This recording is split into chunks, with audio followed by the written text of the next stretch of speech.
No, our God is able to deliver us from the fiery furnace. But even if he does not, we still won't bow down. So they found Daniel praying.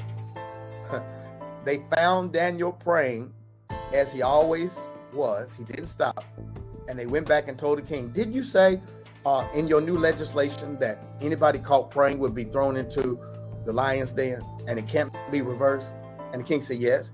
Well, we found your boy Daniel. He was praying 3 times a day. He didn't pay attention to nothing you said.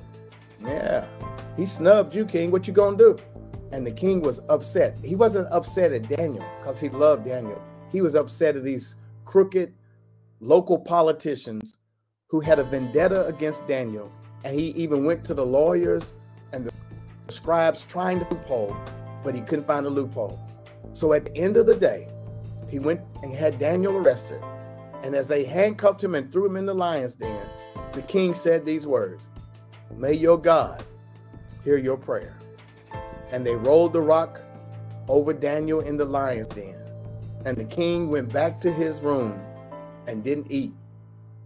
He fasted all night. This pagan king, this unbelieving king, started fasting and praying himself. And Daniel had already been praying. So there wasn't no need for him to start panicking. He had already prayed. And they listened. They didn't hear anything all night long. And when they got up the next morning and the king said, Daniel, I pray everything is well. And Daniel yelled back, all is well, king. God shut the mouths of the lion all night long. Oh, I feel like shouting. I wish I was at church right now. Is there anybody in here who's ever used a lion as a pillow? What was meant to kill you, God shut the mouth of it and turned it into a place where you could sleep. God has given you peace in a hostile work environment.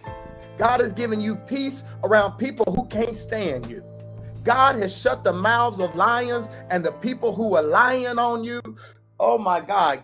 Daniel laid on what was supposed to eat him. Somebody needs to understand tonight that God heard your prayer and God has the ability to flip the script on your enemy. What I love about the end of this story is that not only did God keep Daniel all night long, but once he came out, the king said, bring me all of those who lied on Daniel. Bring me all those who accused Daniel.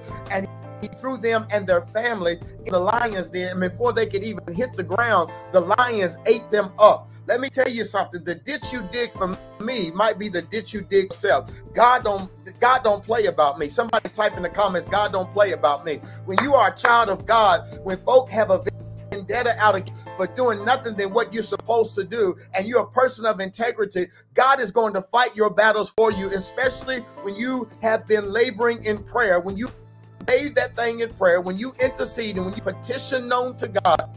God says, I will grab your prayer out of I will hear you. I'm going to dispatch angels into your situation. Somebody needs to understand that God's about ready to dispatch some angels into your situation and bind up every hater and every person that's been putting their mouth on you. The Bible says, touch not my prophets and do my anointed no harm. Do not touch my anointed, do my prophet no harm. God don't play about his children.